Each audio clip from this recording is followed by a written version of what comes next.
Well, Stuart was just fussing at me, telling me that we were running out of good light and I needed to quit piddling so that we could shoot this segment and just get to it. So here's my question of the day. Do you guys find yourself just piddling nonstop when the weather is nice outside?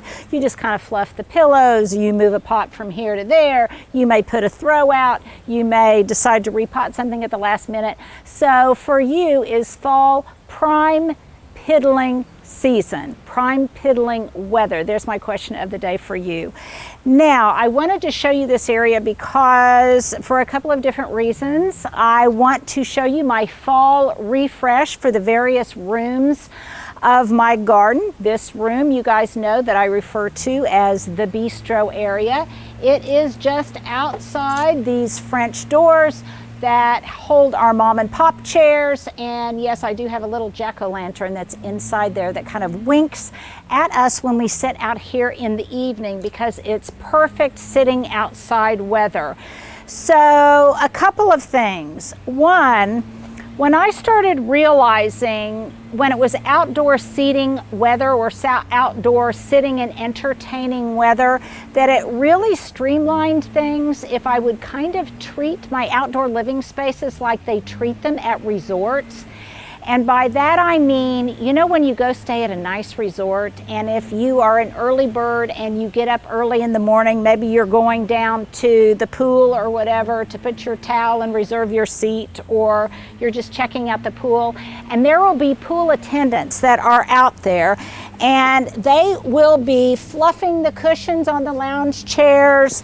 They will be removing any different kind of debris. They'll be repositioning chairs that are out of their prime location. They'll be picking up beach towels and all of that kind of thing. Well, once I realized that I could kind of treat my own outdoor spaces as a resort and do that in the morning, getting everything kind of tidied up and looking nice, then I was much more likely to use my outdoor, just refreshed outdoor living areas on a whim. So if somebody wants to come by suddenly for a glass of wine, or Hubs and I decide the weather is nice enough, it's not too windy and we want to eat outside, then the area is kind of already prepped for that. And I can entertain or enjoy outdoor living on a moment's notice because I've kind of treated my outdoor living areas as a resort. And there's a little tip for you. I'm also really excited because I want to show you guys, I finally did get my new pillows. And I don't know who it was who recommended that as a source I look at IKEA. I would never have thought to look at IKEA as a pillow source, but I did, and I love these new pillow shams, partly because they look great with my charcoal gray cushions that I already have. I like them because the color can speak to either fall or spring. This is one of my very favorite colors. I am obsessed with this limey green, chartreuse green, sulfur green, whatever you want to call it, color at the moment. And I love it because it's got the leaf motifs. I love the texture, the embroidery of it, and the leaves kind of remind me of fall, but the colors can go spring or fall, so I love it. I also love them because, look you guys, they match perfectly and coordinate perfectly with these more high-end elevated look pillow covers that I had on here prior to these. So if I ever want to double up on the pillows, or I move a couple more chairs or something over to this space for us all to sit in the same vicinity, then I have a second set of color coordinated pillows, and they just look beautiful for layering. I do think I need maybe a green or some kind of throw that I'll be able to just throw in the washing machine to have out here, specifically that I dedicate just to outdoor living. So I just love that. My big topiary table that was here was just a little bit too massive for when we actually sit out here or dine, and so I moved it out of the way, and I've just got a few topiary here, and I like them. I relocated one of my saucer containers of the begonias. I moved it for a spot of color out here. You'll notice I've got one topiary, and by the way, you guys, this was a topiary that I made just by digging it up from my own garden. This is a cherry laurel. I really like this one. This one is about 3 years old. Now is the prime season to go out and shop your own garden and make some free topiary by digging up whatever kind of little volunteer evergreens that you might find in your own gardens. So this is a really cozy space. Stuart, you will attest, will you not, that we've already had several team meetings out here in the morning when the weather has been really beautiful, and we just love being able to sit outside when it's this yummy out. So that's kind of this area. Now I'm reworking the steps a little bit. My chaos, that is my planned chaos, continues because a lot of things going on right now are works in progress that take multiple days, and I will give you updates on those on my next Wednesday walkabout.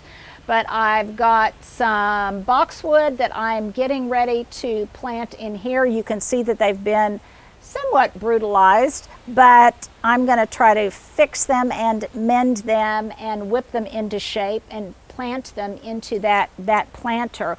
I did have a wonderful Encore azalea in there that actually had big fat buds on it, was getting ready to bloom, but I want it to bloom in another area. It was in a pot, so I'm just going to relocate it. So I still have some zhuzhing to do over here, and I just love it because we can open this door into the kitchen. We can easily come and go. A nice breeze goes through there, and it just makes for a really lovely ambiance when we want to sit out here. This is by the way, this also reminds me of my son Johnny, who gifted me these britches. Actually, he doesn't know he gifted them to me, but he did.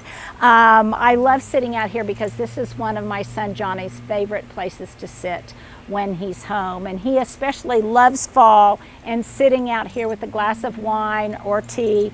Most importantly, a good book, because we're both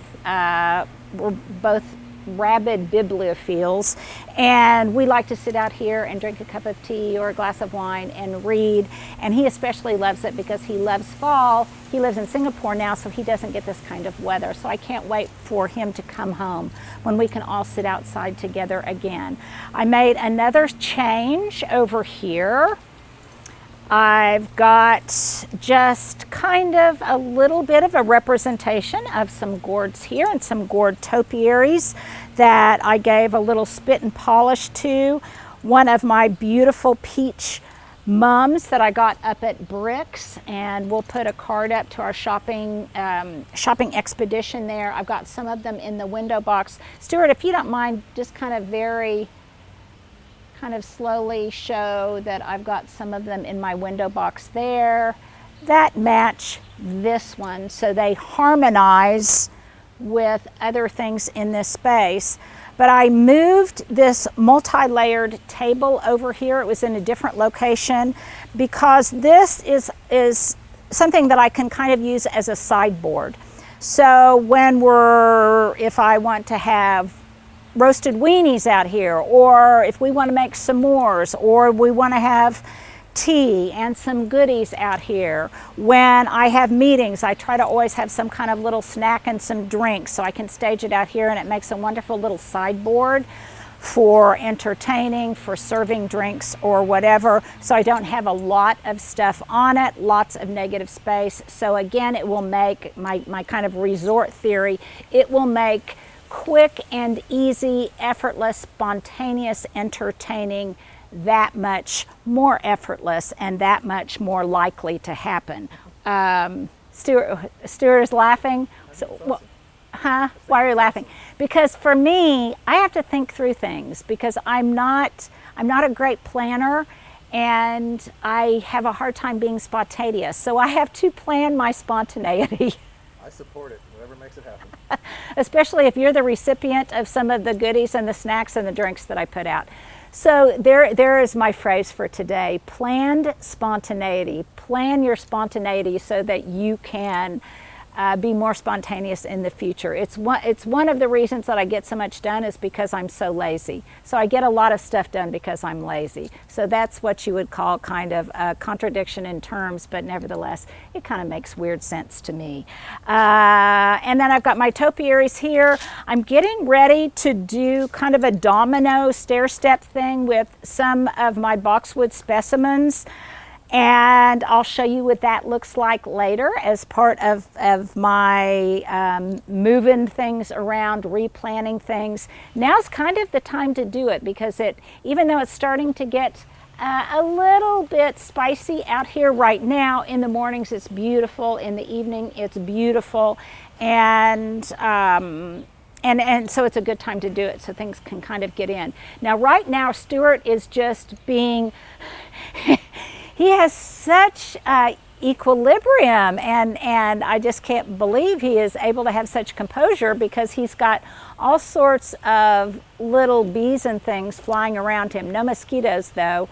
And some of you commented that in the last video you saw his finger. Well, that's because it was the same thing. He had some things buzzing around him, crawling on him. And he had such composure that he is able to continue shooting even with with the flying wildlife around him. I love that about you, Stuart. So even though he doesn't let you see his face too often, periodically you'll get a glimpse of his finger when there's flying wildlife. So there's kind of like my fall refresh, recap, rework, makeover of the bistro area. When it gets to be nightfall, I'll be putting some of the lanterns and things out for my QVC collection, and which, by the way, there's a special going on today. Check it out on Instagram, and I think everything is on 5 Easy Pay. So there you go. There is my fall bistro. I wish you guys could come and sit out here with me and get to know each other just a little bit better. Take care. Well, if you've held on this long for my fashion epilogue, then here you go. If not, just move on to the next video. So my top today is actually new. It's a Zoo Lily top. I just got it on sale. I love the embroidered work on it. Kind of reminds me of Johnny Was, but at a much lower price point. You guys sometimes ask if I ever wear the same thing twice, and I definitely do, especially these breeches that belong to my son Johnny. I think of them now as my Big Valley breeches or Barbara Stanwyck breeches. I love them. They're so comfortable, you guys, and great for working out in the yard. My belt you've seen before. It came from a thrift store outside of Zion National Park. My boots are old. I love that they're kind of scruffed up. These are Sundance boots. You've seen this ring before, came from a street fair, and my bracelets. So this is just kind of a composite of wooden bracelets, a leather bracelet with some gold chain link on it. But I want to show you one of 2 pieces of jewelry. I've showed you this before, but I want to point it out again because these, you guys, are going to be on my Christmas list and my stocking stuffer list. If you go to lindavater.com, make sure to sign up, and we'll be posting our little worksheet there pretty soon that has all of my recommendations for the holidays. So this is one of the from the Orchard Jewelry Collection. My friend Janet Mavick is a wonderful jewelry designer, along with these gorgeous gold earrings. And yes, I kind of am having a gold moment. Several of you have asked if I'm letting my hair grow out. Yes, I am kind of letting my hair grow out. Thank you for noticing. And then one last thing, you guys will actually see the video that we're doing today tomorrow, but Stuart and I just shot our Friday segment that will air on Channel 4 on KFOR TV at 4:30 for your garden. It was all about bulb prep. So if you're in the Oklahoma City viewing area, sometimes they re-show those on Saturday mornings. If not, then you guys, if you're outside of the Oklahoma City viewing area, you'll be able to see it on my IGTV feed and my IG channel. So there you go. There is my outfit of the day.